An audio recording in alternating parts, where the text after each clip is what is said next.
What's going on, everyone? Welcome to the Friday, December 13th edition of the Ship My Money Show. I'm your host, Adam Scherer. You can follow me on Twitter at ShipMyMoney DFS. 6-game NBA slate tonight on DraftKings, 8 games on FanDuel.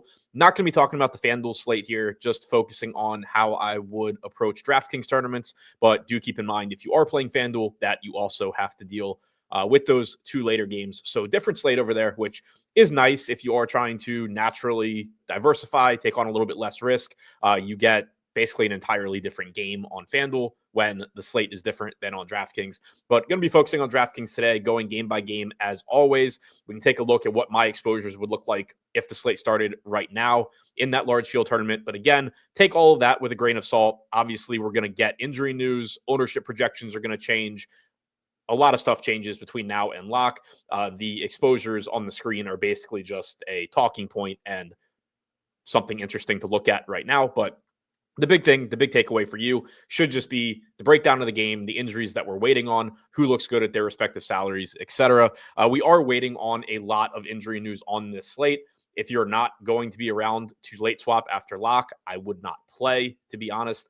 There is significant injury news throughout the slate, notably also in the Denver game, which will be something very interesting to talk about. If you're looking at the screen, you probably can already figure out what my guess for that game is. But a lot of moving parts here. Fortunately, outside on the DraftKings slate, outside of that 9 o'clock game, the other 5 games do tip by 8. But this is a slate where I think I've mentioned it before, but I kind of penalize early the guys that lock early by lowering their projections a little bit. This is definitely a slate where I would recommend doing something to try and keep flexibility open, keep roster spots open. You can create an advantage for yourself by having as much flexibility as you can to react to late news. But starting things off here with the Wizards taking on the Cavs in Cleveland. 17-point spread on this one. The last I looked, looks like it is still 17, I think. Yeah, massive spread on this one. Obviously, if this game stays close, there's probably a lot of good fantasy production to be had, because it would mean that, most likely you're getting close to full minutes from the main Cavs guys in a good matchup against Washington. And then the Washington guys are just playing more minutes than anybody's going to project them for. That being said, I typically don't project games to blow out. I was pretty aggressive in projecting this one not to go, not to be competitive at the end. I didn't get too carried away. Like I didn't project, 20 minutes to Jordan Poole or anything, but I went 30 minutes to Poole. I forgot to upload the minutes onto the screen, but I went 30 minutes to Poole, like 22 to Joval. I'm assuming that he starts alongside Alex Sarr here. One, I think, noteworthy thing with Joval is, so he's still only 5,500. If you get full minutes from him, he is almost definitely going to smash. He could put up a good game in like 18 minutes, like he did last time against Cleveland. One thing that was noteworthy, though, in digging through the rotations for Washington is that in that game against Cleveland that blew out, Joval only played 18 minutes, and his rotation was a little bit different with Alex Sarr in and Sarr getting the backup center minutes, where Sarr was starting the second and fourth quarter. In the most recent game against Memphis, which was also a blowout, Joval played like 23 or 24 minutes, but he started the fourth quarter. I didn't project that rotation today, which does mean that Joval's minutes are a little bit riskier than if he gets that rotation where he is starting the fourth quarter. There's no way of knowing ahead of time what it's going to be, but when Sarr was active, Joval wasn't starting the quarter. So I did penalize Joval a little bit there, projected him for 22 minutes. I still got to 11%, but he's projected for 20% ownership, and I'm not getting there. A couple of reasons for that, in addition to just everything I just said. One, did penalize projections on this game a little bit because I want to maximize flexibility. Also, if you did notice that at the top of the show, I have a lot of Russell Westbrook. I didn't project Murray to play. I don't know if he will or not, but if we don't get news going into this slate, my plan is to project it that way, which means that I'm not going to need as much exposure to the mid-range guys here because I'm going to have a lot of $6,300 Westbrook. So that also probably is cutting into Butler a little bit. or to Valanciunas a little bit. I am getting the 21% Jared Butler at 3,700. I projected him for like 19 or 20 minutes here. It's certainly not any sort of a safe play, but he is sub 4K. He is somebody that you would expect to play down the stretch in garbage time. And there are actual minutes available for him too. It's not like this is somebody that's just not going to be in the rotation and you're hoping the game blows out. He's going to be in the rotation anyway. They are still extremely shorthanded. No Keyshawn George, no Corey Kispert, no Malcolm Brogdon for Washington. So still very shorthanded team here. So obviously no Sadiq Bey, no Baldwin, no Kuzma. So very shorthanded team. And then he is somebody that would most likely get garbage run. So I don't mind getting him at 15 to 16% ownership. Carrington's getting 8%. Sarr is getting 10. The interesting piece here is Justin Champagnie at 4,500, getting 25% ownership. I'm assuming he moves back to the bench with Sarr back. Now, all of this changes if Champagnie starts and then Sarr moves to the 5 and Joval moves to the bench. If Joval moves to the bench, obviously you're not as interested in him at 5,500. You would be more interested in Champagnie at 4,500 if he starts. If he comes off the bench, though, it's tough for me to want to play him at 25% ownership.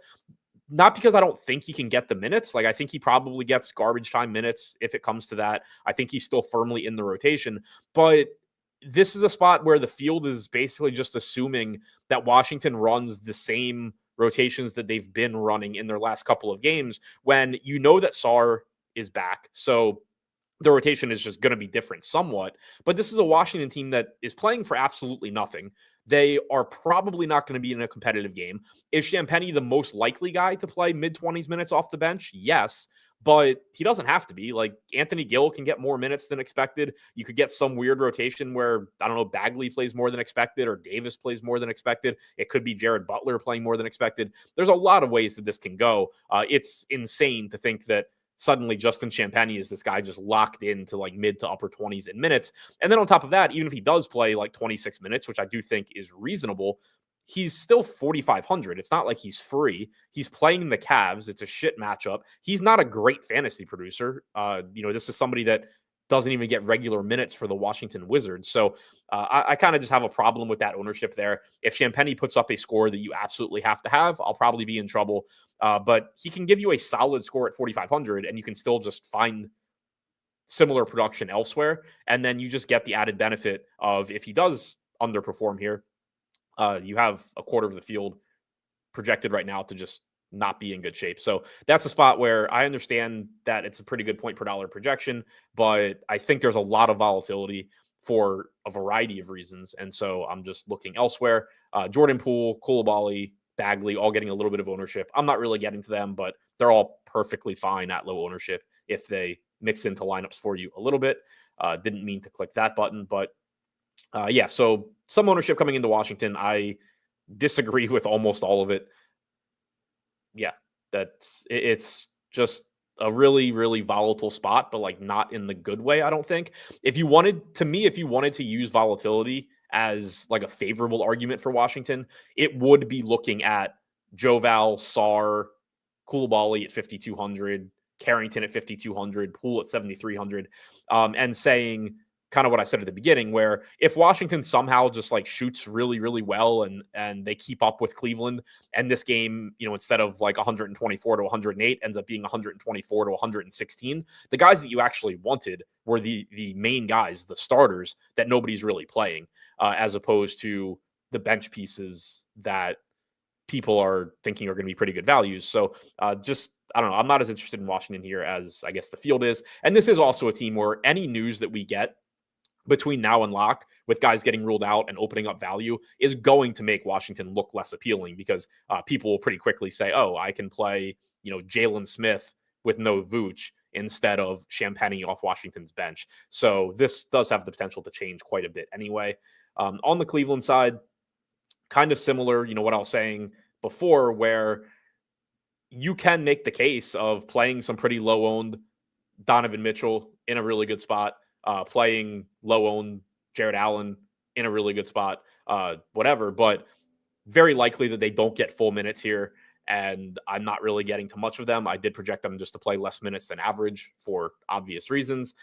Evan Mobley, 8,300, questionable for this game. If he's out, it should open up more minutes for Niang, Wade, potentially Ty Jerome finding his way into some more minutes as a result of, guys moving down spots.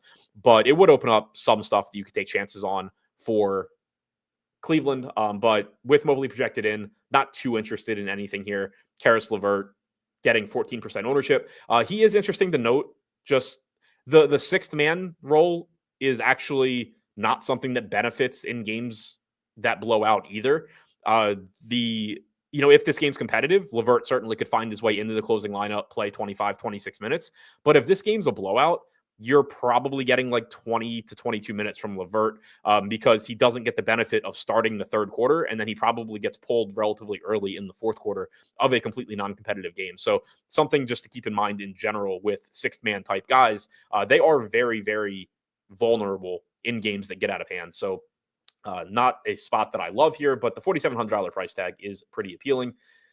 Indiana taking on Philadelphia in a game with about a 7 or 8 point spread. I'm not getting too much on the Indiana side. Andrew Nembhard at the top for me. He's getting 12% ownership. I got the 7% right now. 4,300 is a pretty good price tag, and his playing time is ramping up. In his first couple of games back from injury, we saw him, start the game, but then not play in the second half. In the last couple of games, though, 22 minutes 2 games ago, 31 minutes last game. I projected him for 30 here. I think he's basically just back to full run. You still don't have Aaron Nesmith, so there are plenty of minutes available here for Nembhard. He's not super productive from a fantasy standpoint whenever he's sharing the floor with Tyrese Halliburton, but still just a pretty good value at 4,300. Miles Turner, 7K. Probably playing low to mid 30s. I projected him for 33 minutes. It still just doesn't get him into a ton of lineups at 7K. Same goes for Siakam here at 8,100. Price tags are just getting pretty expensive on this team. Tyrese Halliburton's been playing a lot, but he's up to 8,600. Obi Toppin has seen his playing time increase with no Moses Brown, but he's jumped like $1,000 since the last time he played, so he's tough to get to. McConnell's up to 5,200. He's been playing more, but that probably comes down, back to like that 22, 23 minute range. So overall, I think that Indiana in general is pretty tough to get to because a lot of their prices are rising at a time when a lot of their playing time is going to be dropping a little bit. Nembhard, I think the easiest guy to get to. On the Philadelphia side, we do need confirmation of their starting lineup. We don't have Caleb Martin tonight. Last game, we saw Yabusele start the game next to Embiid, but then the second half moved to the bench. I projected him to start this one and play like 26 minutes. I don't know what they'll do, but this is one of the first games on the slate, so we will get that. Joel Embiid looks really, really good at 9,500. He's in 40% of my lineups right now, 43% projected ownership for the field. It's Joel Embiid. He came back. He played 33 minutes last game. I projected 33 here, but certainly could play more. I would expect his playing time to ramp up sooner rather than later. For the season, obviously hasn't played a lot. He's only played 159 minutes. He's at about 1.25 fantasy points per minute. You certainly expect that production to increase going forward as well. So I like getting to Embiid a lot. Paul George looks fine at 8K. His playing time's been up, playing 35, 36 minutes typically in competitive games. Tyrese Maxey plays a ton, but he is up to 8,800. Nothing that really stands out as a priority here for the Sixers, and we're not really waiting on much injury news either. Things that could potentially change, if you get KJ Martin starting instead of Yabusele, he's 3,800. You would add a couple minutes onto him. I projected him for 22 right now, but if he were to play 26 or 28, he starts to look okay. Still not a great point per minute guy, though. Same goes, Jared McCain started the second half last game, but he's 6,200. So like 26 minutes off the bench doesn't get him remotely close to lineups. If he starts, he's probably playing like 30, 32. Still wouldn't look great, but would obviously look better than if he is coming off the bench. So yeah, nothing that really stands out here from the Sixers, with the exception of Joel Embiid looking very, very good at 9,500. Scott said that Syndicate pod last night was atrocious. Appreciate you bringing it up. Definitely recommend checking out the Endgame Syndicate podcast. We did some stuff in front of the paywall last night, but the members only stuff behind the paywall for Endgame subs. If, unlike Scott, you actually want to listen to people that have had a hell of a lot more success than you, I would check it out. Yuta digging into a lot of stuff that he finds important. Brick, Nerdy, myself, just answering user questions in depth. All of that behind the paywall at Endgame Syndicate, along with our evergreen videos, strategy videos from all four of us, talking about different things, different ways that we approach the game. So highly recommend checking all that stuff out. Link is in the description below. Lakers taking on Minnesota without LeBron James. We do have Austin Reeves probable, so that is a change to their lineup from what we've been seeing recently. I projected Reeves for 32 minutes here. I haven't seen any sort of like hard minutes cap. So I just projected, a couple minutes less than he normally plays. Still, I think probably has those 33, 34-minute games in his range, but not where I'm going from a median standpoint. So went to 32 minutes. He still shows up a little bit at 6,300, only 6% owned. He should certainly have a big role here with no LeBron. It opens up usage. It opens up playmaking opportunities. So I think that Reeves at low ownership in 6,300 is somewhat interesting, as long as we don't get news that like he is hard capped or him coming off the bench, which would suggest that he's hard capped. But assuming he's starting, I think at 6% owned, he's kind of interesting. D'Angelo Russell at 6,100, getting 10%. I only played one. Don't really know why Russell would get a ton of ownership here with Reeves back unless he starts. You had a huge game from D'Angelo Russell last game with no LeBron, but you have to keep in mind that Austin Reeves was out. Austin Reeves, from a skill set standpoint, does a lot of the things offensively that the Lakers needed Russell to do, and that LeBron does. So I still projected, I think, 28 minutes to Russell, but I don't think you need Russell to play nearly as much with Reeves back. I think that, you're still going to have Christie in the starting lineup is my guess. And then, you have Reddish as a defensive presence out there. So yeah, I don't totally get the 6,100 Russell. Assuming Reeves is starting, I would rather play $6,300 Reeves than $6,100 Russell here. Dalton Connect showing up a little bit. Playing time just continues to be sporadic for him. If he's knocking down a bunch of threes, then he's going to stay on the floor. But if he's not, then he won't. So, projecting around 28 minutes on average, but the minutes really range from like 22 to 34 if he's knocking stuff down. Rui, I think, is interesting at 5,500. He's playing a ton of minutes and should continue to do so. He's just somebody that, can defend multiple positions, can do a lot of things that this team needs. And at 5,500, playing around 36 minutes on average is going to look pretty good here. Now, the Lakers do have they have the lowest total on the slate. It's not a good spot against Minnesota. They are a bad team, or at least have played very poorly. So, there is blowout risk here, but still only like an 8-point spread overall. I just like the price tag on Rui. Still not going crazy though, getting to like 15 to 20% right now. And then Anthony Davis, at the top, showing up in 13% of my lineups, projected for 18% ownership. He is up to 11K, so you are paying a premium for him. He has produced 1.7 DraftKings points per minute in 262 minutes played without LeBron on the floor this year. He has a 37% usage rate, just shy of a 20% assist percentage, 21% rebounding percentage. Everything looks great other than he is center only and he is expensive. So you factor in the $11,000 price tag and then also the opportunity cost that comes at the center position on a slate where Joel Embiid is playing for $1,500 less. Nikola Jokic is playing. Then you just also have, a bunch of other solid centers. So, that's the issue with Davis on FanDuel, where you have him at power forward. He's going to look a hell of a lot better, but still a clearly high upside play here. It's not like it would shock anybody if Davis just goes out there and outscores like everybody except Nikola Jokic on the slate. Choke Hold'em said, got a notification from Underdog that said he was out, talking about Murray. Yeah, there was a report that Jamal Murray was out, and then it was immediately corrected to him still being questionable. He is questionable on the injury report. I will talk about that more when I get to that game, but his official status right now is that he is questionable. On the other side for Minnesota, anybody that's been watching these shows is not going to be surprised that I'm getting to a lot of $4,600 Naz Reid. It's aggressive. It's scary. You are coming off of a game where he played 20 minutes or 21 minutes. But the thing that I want to point out is the same thing I've been pointing out every time Minnesota's played lately. Even in that game, the most recent game for Minnesota, where Naz Reid played 21 minutes, his role was not any different. Rudy Gobert, Julius Randle, Naz Reid combined for 96 minutes on the nose. There were 0 minutes played at power forward / center by anybody not named Rudy Gobert, Naz Reid, or Julius Randle. Whenever you get a game where Naz Reid plays like 38 and Julius Randle plays 36, Naz Reid's not going to play a lot.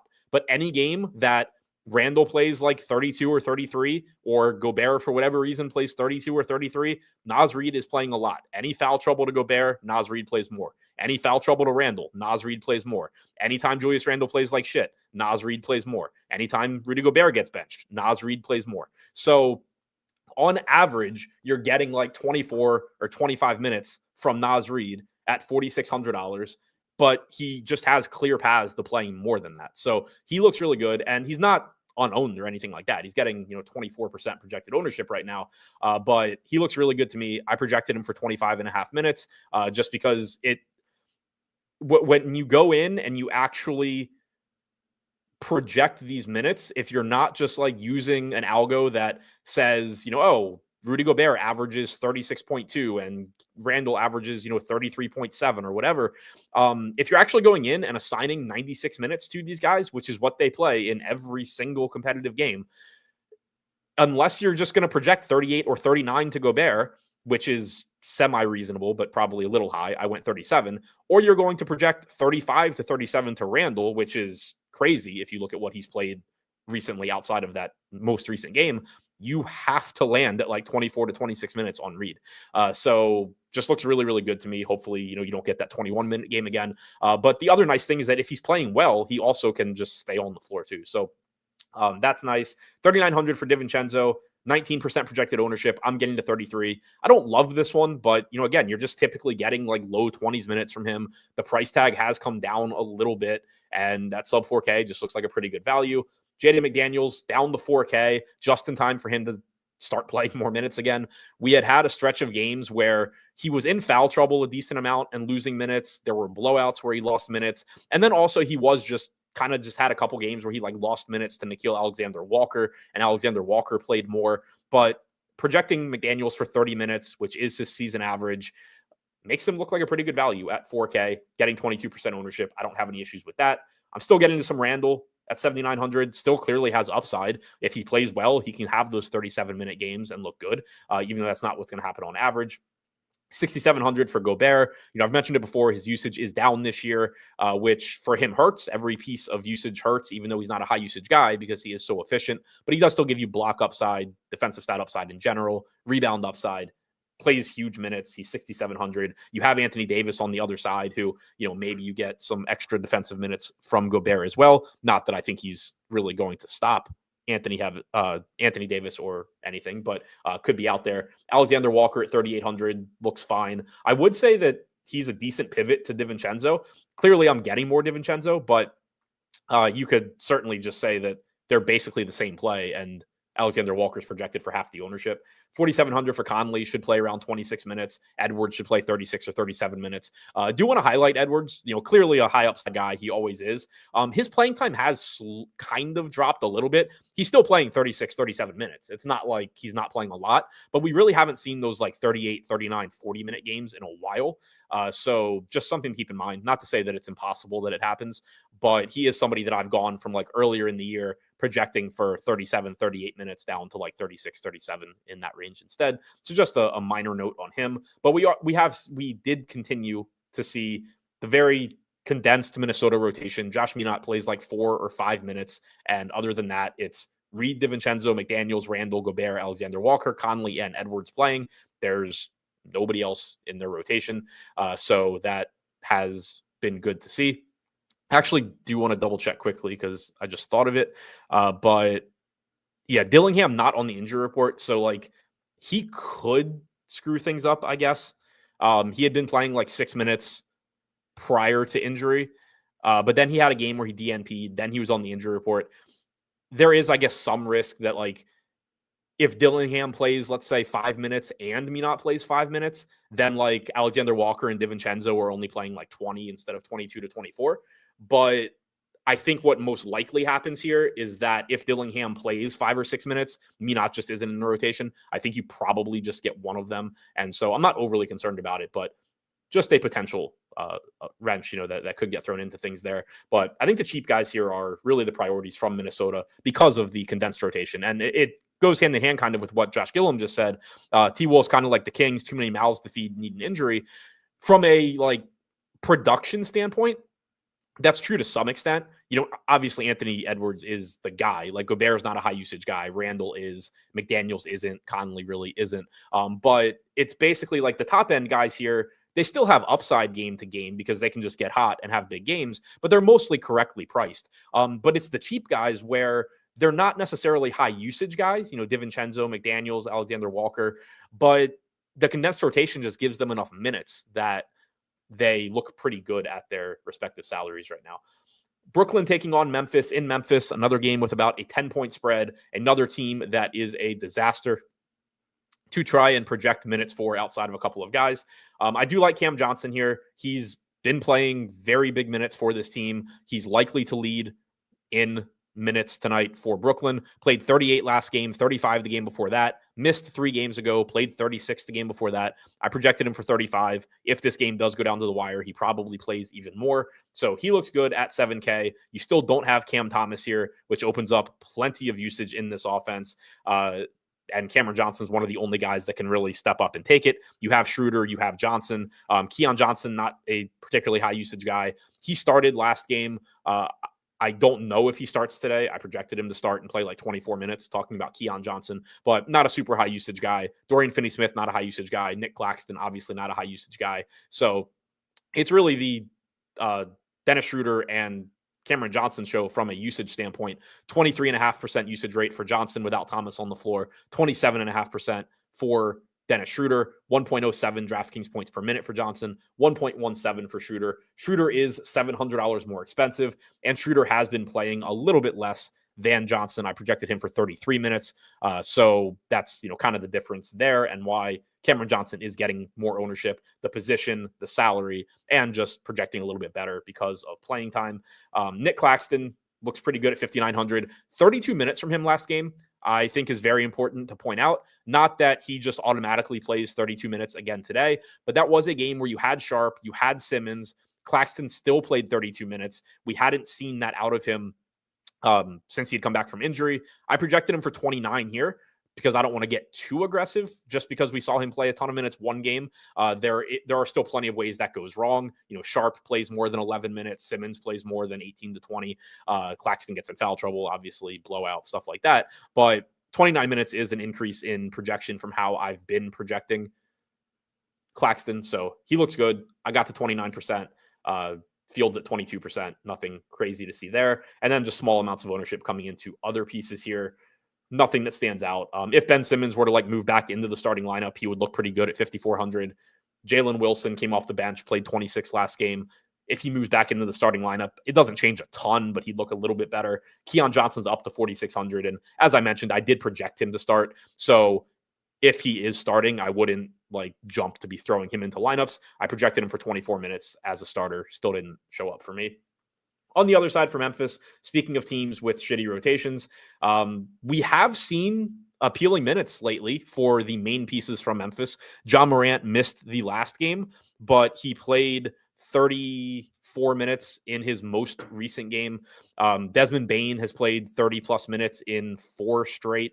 Didn't play the last game, but 4 prior to that. Jaren Jackson Jr. played 34 2 games ago. Blowout against Washington last game, only played 17 minutes, but 34, 25, 29, 29 from Jackson. So you have seen the playing time trend up for these main pieces, which is nice because Memphis has just run such a deep rotation. The thing that I really am interested to see today is how many guys are in this Memphis rotation now that they are healthier. Their injury report is as clean as it's been in a while. You still don't have G.G. Jackson.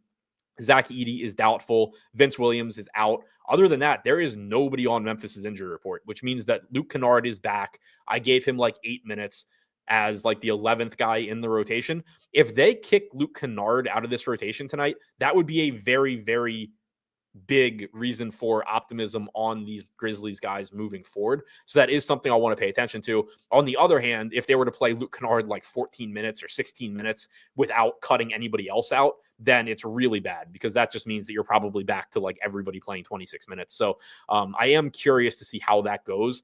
My guess, like I said, is that Kennard plays around 8. He's sort of in the rotation, but not really. You get 31 from Morant and Bane. You get 28, 29 from Jackson.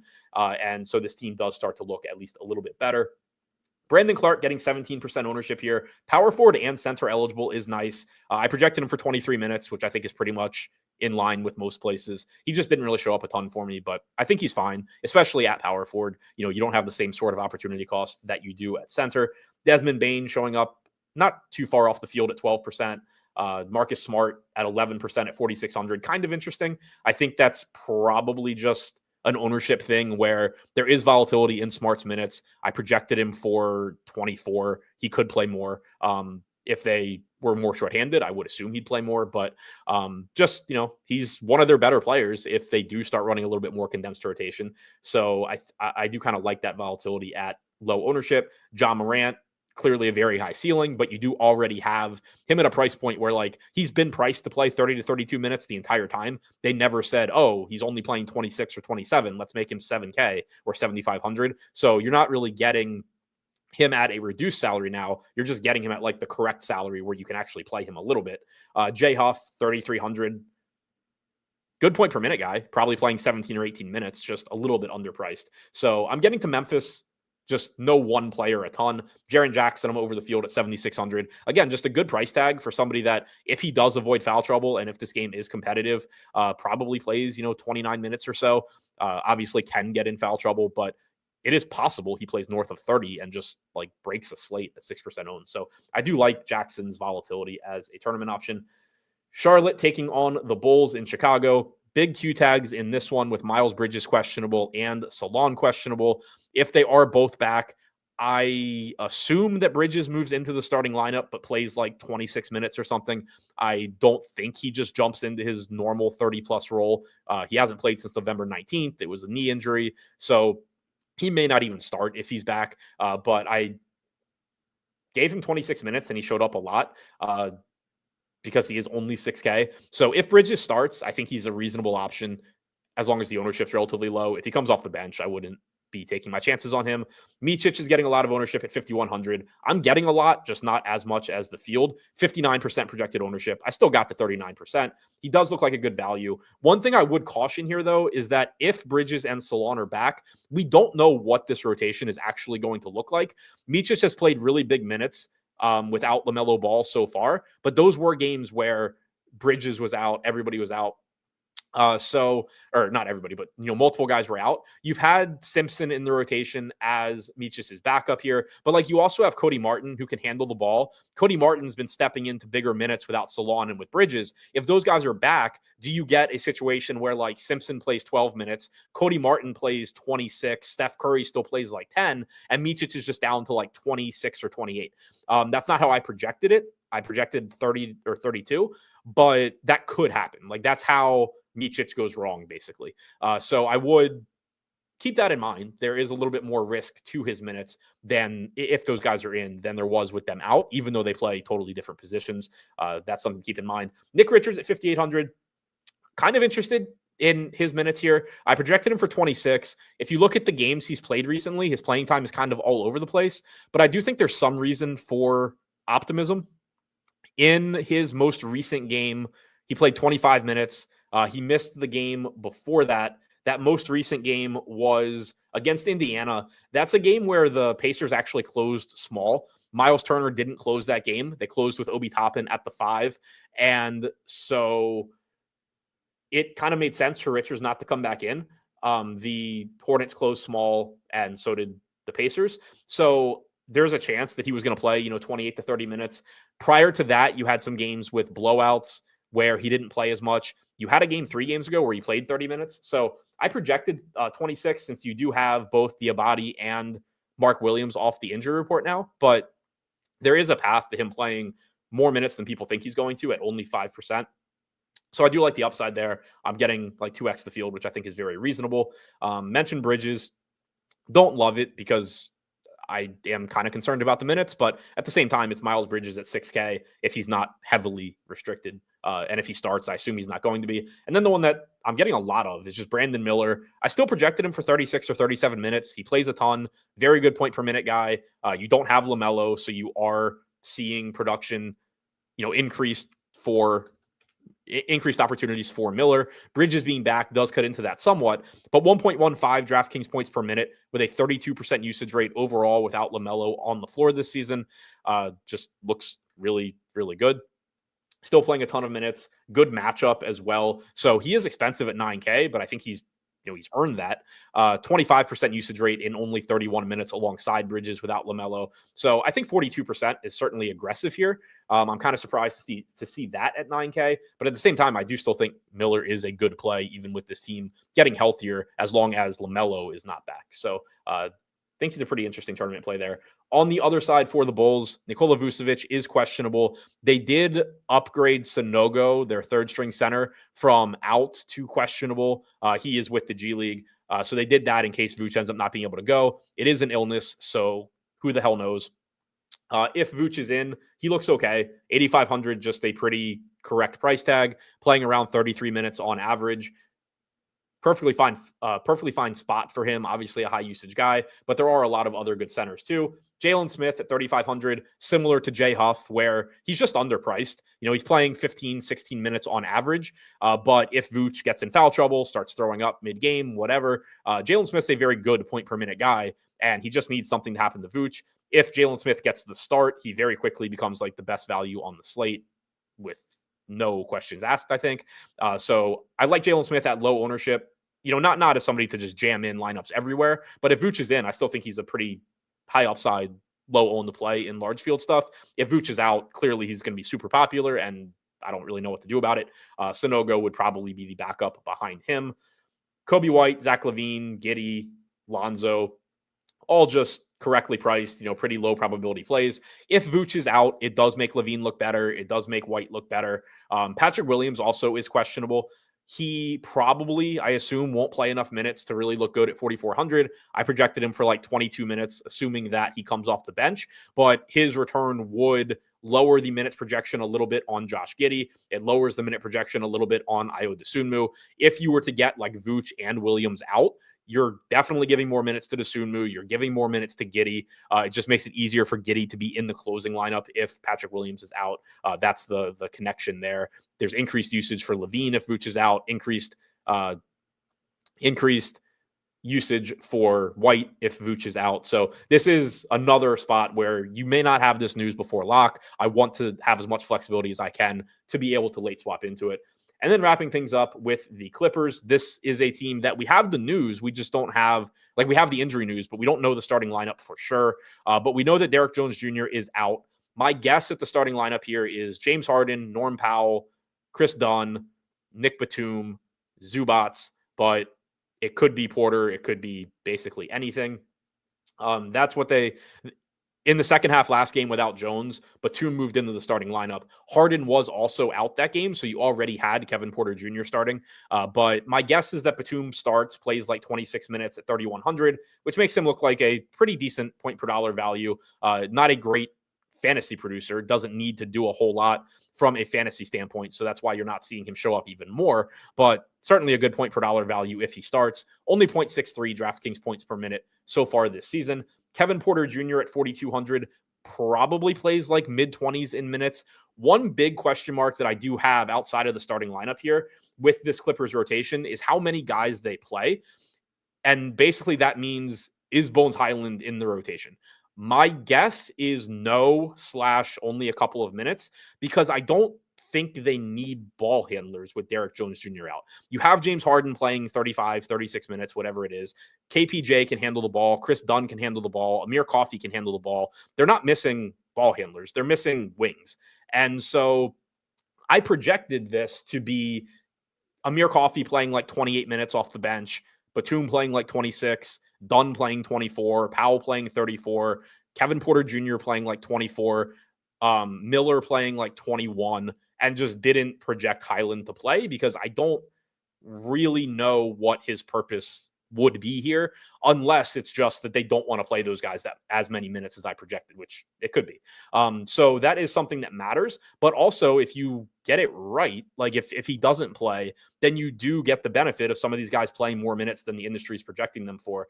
Kevin Porter Jr., I'm getting a lot of. I don't love it in the sense that, like, I understand why it's happening and I'm fine with it, but I kind of would prefer in large field to like be spread out a little bit more. Like instead of having 45% KPJ, maybe have like 30% KPJ, 10% Amir Coffee, 8% or 5% Miller, something Jordan Miller, something like that. Instead of just it basically being the Kevin Porter show. But it's one of those things where if that is how it shows up for me, I'm not going to do anything to like manually change it. It's just how I have things projected. I know that I gave like 4 more minutes to Amir Coffee than KPJ already. KPJ, obviously a better point per minute guy. So it is what it is. 4,200, a pretty cheap price tag for him. James Harden, 10% ownership. I'm getting 6%. 9,700 is fine from a ceiling standpoint, but obviously you're paying a lot, especially when it's a slate where you also have at different positions, Davis to pay for, you have Jokic to pay for, you have Morant at the same position for less, you have plenty of other guys to get to. So he looks like a secondary play. Norm Powell is probably very, very dependent on Russell Westbrook. If Westbrook is out, this is obviously where a lot of my Russell Westbrook is going. They're the same price. You can play Powell at guard. Obviously, you can play him at utility. So he's projected for 32% ownership right now. And I think he's a good play. I projected him for like 34 minutes. I think what basically happened or is happening in my lineups right now is I projected Westbrook to start. So clearly he looks really good at 6,300. He's not projected for any ownership because the industry is not projecting him to start. So if you just think about how Sims work or process in general works, you're saying, okay, Russell Westbrook, with the information we have right now, is the best play on the slate because he projects well and nobody's playing him. So play a bunch of Russell Westbrook at 6,300. And then kind of the next part of that is, wow, why is 32% of the field playing Norm Powell and not playing Russell Westbrook at all? Just keep playing Russell Westbrook over Norm Powell is basically how this works. So this is a spot where it's setting up like this for me right now, but one of two things are going to happen, most likely. One, Jamal Murray gets ruled out, so Russell Westbrook's projected ownership increases by a lot, and then I make my late swaps, and I actually get a little bit less Westbrook than I have right now. Still a lot of him, but less, and some of it turns into Norm Powell because Powell's ownership comes down a little bit and Westbrook's goes up, etc. Or you get Murray in, and I just turn a bunch of Westbrook into Norm Powell and end up around the ownership here. So there's just a lot of nuance here. Don't look at this and think that like I think Norm Powell's a horrible play or anything like that. I would guess that I would end up getting to more Powell via late swaps one way or the other once we have more information. It's kind of just a function right now of the information being given being that Westbrook's like the best play all season. So that's what's happening there. Chris Dunn at 4K, another guy where like I kind of wish I was getting a little bit more of him and a little bit less of KPJ. I projected 24 minutes, maybe could go to like 25, but basically I think that the whole like Coffee, Batum, Dunn, to a lesser extent, Miller quartet just plays a bunch of minutes combined, and who plays the most depends on who's playing well or how the game's going, what the Clippers need, etc. Not getting to any Zubats. He is only projected for 4% ownership, 7,400. Mo Bamba is back, and I still projected 33 minutes to go to Zubats, but I am mentioning Bamba being back because Zubats has averaged like 3 minutes less per game in games that Bamba has played this year compared to games Bamba has not.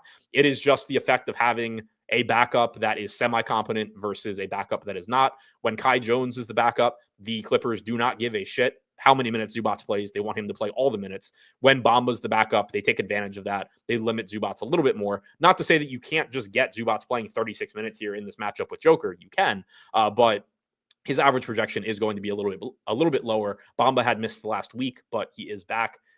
And now moving to the Denver side, Jeremy said Dunn over KPJ. I mean, I think they're close. Like I projected their minutes about the same. We just haven't seen Dunn play a ton of minutes, even as a starter. From a point per minute standpoint, Dunn's at 0.86 for the season. KPJ's at 1. I think they're pretty comparable. And so, like I was saying, I think I would ideally, have a little bit less KPJ and a little bit more Chris Dunn than I do, but I also don't mind getting KPJ. Maybe I'll end up just taking like a minute or two off of KPJ and bumping a minute to Chris Dunn or something like that. It's probably what's going to happen for me. And rounding things out with Denver, starting with the huge piece here, John C in chat said, I think Murray is very unlikely to play. I'm on the same page with you. I generally don't, like generally for Q-Tag guys, if I don't have a read, I project them in knowing that I can late swap later, especially because I think the field has gotten very, very good at late swapping. A year or two ago, you could really, really get a big edge by guessing later injury news correctly, and people just weren't really late swapping. And then, like in this case, you get Russell Westbrook at 8% owned or something. It still kind of happens on FanDuel, but on DraftKings, people have gotten pretty good at it. So I, in general, think that like the reward has kind of been lessened to guessing right. And then the risk is really high because if you guess wrong, you can paint yourself into a corner where you're fucked on your swaps. But here, there's a couple things that are different. For one, this is a 9:00 island game. So there is actually a chance that we don't have Jamal Murray's status by the time that every other game locks, and that it does actually become somewhat difficult for people to swap to Westbrook. They would still get to him a decent amount if Murray is out, even in that case, because like Norm Powell just becomes Westbrook for a lot of people, etc. But it could be a little bit more difficult for people to get there if they're not projecting it. And so the reward becomes a little bit higher. And then also, there's a lot of plays on the Clippers, including Powell at the same price. There's a lot of decent plays on the Nuggets. So you're not in that much trouble if you project Murray out and then Murray ends up being in. You'll have flexibility to swap around pretty easily. You're not going to just like get stuck with Russell Westbrook off the bench at 6,300. Now getting into why I actually think that Murray sits. He partially practiced on Wednesday. It's a hamstring injury. He missed 2 games. Hamstrings are notoriously easy to re-aggravate. Jamal Murray also obviously has an injury history. A whole talking point for Denver this year in general has been we thought we had all-star. We thought we locked up all-star Jamal Murray, and we've had very like pedestrian Jamal Murray. It doesn't make a whole lot of sense to mess with Jamal Murray getting re-injured here. Also, the Nuggets don't play again until Monday. So you could just not have Jamal Murray play today and take 2 more days off, 3 including today, and let him continue to heal that injury. So logically, I can't think of a reason Jamal Murray does play here unless he's like 100%, which it really doesn't seem like he is. I can't think of a logical reason that a less than 100% Jamal Murray plays here with a hamstring injury when they don't play again until Monday. And it's Jamal Murray and it's a hamstring. So all of that combined with, I'm really not even in that much trouble if he does end up playing. Maybe I missed out on some, I don't know, somebody from like Philly or something. But I'm not really in that much trouble if he does play. I think it's more likely than not that he doesn't play. I think, I'm just projecting him out and running with that. So obviously I'm getting to a lot of Westbrook. Like I said, if Murray gets ruled out, I might actually end up with a little bit less Westbrook just because this ownership projection goes from 0 to 40%, 50%, depending when it happens. But still, obviously, Westbrook's going to look very good at 6,300. He's averaged 32 minutes per game in his starts so far this season. Andrew said plug Powell into the guard spot, and if Murray is out, swap to Westbrook. Yes, but Powell's not as good a fantasy guy as Westbrook, so you're just not going to get as much Powell as you would want Westbrook if Murray is out, if that makes sense. So that's why I don't want to handle it that way. And then also, like, I want Powell too. Like, I don't want to be in a situation where I have 40% Powell, and then by getting to 40% Westbrook, now I'm down to like 10% Powell. At the end of the night, I think I'm probably gonna have a decent amount of Powell and a ton of Westbrook, or no Westbrook, depending how news breaks. But that's another reason that like I just prefer doing it this way as opposed to the other way. Jokic, 29% ownership, 12.5. I got to 26%. His point per minute stuff's going to look even better if Murray is out. One thing to keep in mind is that when you're talking about Jokic, there is only so much more that he can do. He already does so much when he's on the floor. 1.82 DraftKings points per minute overall this season, 33% usage rate, 41% assist percentage, 20% rebounding percentage. If you take Murray off the floor, Jokic has played 291 minutes, 1.95 DraftKings points per minute. Usage rate has jumped to 38%. Assist percentage has stayed about the same at 42%. Rebounding percentage around the same at 21%. So you have seen an uptick in usage and in fantasy production. It is better for Jokic if Murray is out, but keep in mind that like you can only do so much, and Jokic already does it all. So he gets a bump, but it's not like he goes from 1.8 to 2.8 or something like that.